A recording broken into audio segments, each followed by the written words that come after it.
ఎన్నికల టైం దగ్గర పడుతున్న కొద్దీ తమిళనాడులో రాజకీయ శక్తులు తమ బలగం ప్రదర్శించే పనిలో పడ్డాయి. కొత్త పార్టీలు పుట్టుకొస్తున్నాయి. దళపతి విజయ్ తన ఫ్యాన్ ఫాలోయింగ్ ను తన పార్టీ టీవీకే వైపు మళ్లించుకునేందుకు శ్రమిస్తున్నారు. అధికార డీఎంకే పార్టీపై ప్రజాగ్రహం ఉందని ఓటర్లను తన వైపు టర్న్ చేసుకునేందుకు ప్లాన్ చేస్తున్నారు. జయలలిత వారసత్వం తనకు మాత్రమే సొంతమంటూ చిన్నమ్మ శశికళ కొత్త పార్టీ, ఇప్పటికే ఉన్న డీఎంకే, అన్నా డీఎంకే పార్టీలకు సవాల్ విసురుతున్నారు.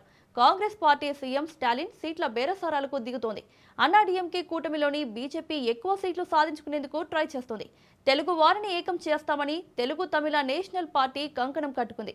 ప్రాంతాల వారీగా చిన్న చిన్న ప్రాంతీయ పార్టీలు సైతం తమ ప్రభావాన్ని చూపించేందుకు ఎత్తుగడలు వేస్తున్నాయి. తమిళనాడులో ఈసారి సాంప్రదాయ ద్రవిడ పార్టీలకు గడ్డు కాలమేనని విజయ్, చిన్నమ్మ, ఇతర లోకల్ పార్టీలు ఎక్కువ సీట్లు సాధించి అయితే కింగ్ లేదంటే కనీసం కింగ్ మేకర్ అయ్యేందుకైనా ఓకే అన్నట్లు శ్రమిస్తున్నాయి. తమిళనాడులో మొత్తం అసెంబ్లీ సీట్లు 234, మ్యాజిక్ ఫిగర్ 118. గెలిచేందుకు పార్టీలు చేసే మ్యాజిక్ ఏంటి అనేది లీడర్లు, ఓటర్లు వెయిట్ చేస్తున్నారు.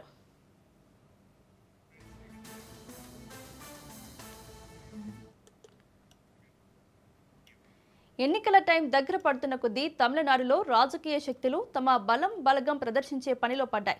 కొత్త పార్టీలు పుట్టుకొస్తున్నాయి. దళపతి విజయ్ తన ఫ్యాన్ ఫాలోయింగ్ ను తన పార్టీ టీవీకే వైపు మళ్లించుకునేందుకు శ్రమిస్తున్నారు. ఇక ఇదే అంశానికి సంబంధించి మరిన్ని అప్డేట్స్ మా ఇన్పుట్ ఎడిటర్ శ్రీకాంత్ అందిస్తారు. Srikanth, over to you. Mounika, thank you. Good afternoon. So వాస్తవానికి అరవ రాజకీయం మొత్తం కూడా రసవత్తరంగా నడుస్తోంది.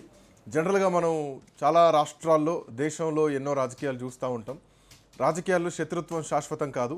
సో రాజకీయాలను బట్టి, పొత్తులను బట్టి శత్రువులు మిత్రువులు అవుతూ ఉంటారు. చాలా సందర్భాల్లో మనం చూస్తూ ఉన్నాం. బట్ తమిళనాడు విషయానికి వచ్చేసరికి మాత్రం ఇక్కడ క్వైట్ ఆపోజిట్గా ఉంటాయి. ఆ రెండు పార్టీలు, ఆ రెండు కుటుంబాలు ఎప్పటికీ కూడా బద్ధ శత్రువులుగానే కనిపిస్తూ ఉంటాయి. రాజకీయ వైరం ఆ రెండింటి మధ్యలో, డిఎంకే, ఏఐడిఎంకే మధ్యలో కొనసాగుతూనే ఉంది. సో శశికళ ఏమంటుంది? ఇప్పుడు కొత్తగా వచ్చినటువంటి శశికళ కొత్త పార్టీ పెట్టింది. పార్టీ పేరు తొందరలోనే ఒక వారం రోజుల్లో బహుశా అనౌన్స్ చేసేటువంటి అవకాశం కనిపిస్తోంది. ఇందులో ఎంజీఆర్, జయలలిత ఫోటోలను పెడుతూ చిన్నమ్మ రాజకీయం చేయబోతోంది. తమిళ రాజకీయాల్లో శశికళ పార్టీ ఎట్లాంటి ఎఫెక్ట్ ఉండబోతోంది అన్నటువంటి చర్చ ఒకవైపు అయితే కనుక, ఇప్పటికే డిఎంకే ఆఫర్ల మీద ఆఫర్లు ఇస్తోంది. ఇప్పటికే 5,000 రూపాయలు మహిళల ఖాతాల్లో కూడా వేసింది. ఖచ్చితంగా ఈసారి అధికారంలో ఉంటామని చెప్పి మాట్లాడుతున్నారు. అటు బీజేపీ ఏఐడిఎంకే పొత్తులో ఉంది, ఎన్డీఏ కూటమి పొత్తులో ఉంది. సో ఈసారి ఖచ్చితంగా అధికారంలోకి రావాలి అని పళనిస్వామి, మేము అధికారంలోకి వస్తే 10,000 ఇస్తాం, పురుషులకు ఫ్రీ టికెట్, ఫ్రీ బస్ సౌకర్యాలు ఇస్తాం, విద్యుత్ ఛార్జీలు లేకుండానే మేము వసతులు కల్పిస్తాం, రకరకాల ఆప్షన్స్, రకరకాల అవకాశాలు కల్పిస్తున్నారు, ఈవెన్ జల్లికట్టుకు కూడా ఆర్థిక సాయం చేస్తామంటూ కూడా ఇలాంటి ప్రకటనలు చేస్తూ ఓటర్ల మదిలో వాళ్ళొక స్టాంప్ వేయడానికి ప్రయత్నాలు చేస్తున్నారు. బట్ పళనిస్వామితో బీజేపీ కలిసి నడుస్తోంది, కూటమి నడుస్తోంది. ఎంతవరకు ఎఫెక్ట్ ఉండబోతోంది? ఇదిట్లో ఉంటే కనుక డిఎండికే పార్టీని కూడా తక్కువ అంచనా వేయలేం. సో ఎంతో కొంత 1-2% ఓటు బ్యాంకును డిఎండికే కూడా, అంటే విజయ్ ఏదైతే సీనియర్ నటుడు, దివంగత నాయకుడు విజయ్ ఉన్నాడో ఆయన పార్టీ కూడా, ఆయన పార్టీ పుట్టిందే డిఎంకేకి వ్యతిరేకంగా పుట్టింది. డిఎంకే మీద కొంత అంటే ఎప్పుడు ఫైట్ చేస్తూనే ఉంటారు. అంటే నిజాన్ని నిక్కచ్చిగా మాట్లాడేటువంటి వ్యక్తిత్వం ఉన్నటువంటి వ్యక్తి విజయకాంత్. సో అట్లాంటి విజయకాంత్ పార్టీ కూడా అనూహ్యంగా డిఎంకేకి మద్దతు ఇవ్వడం జరిగింది.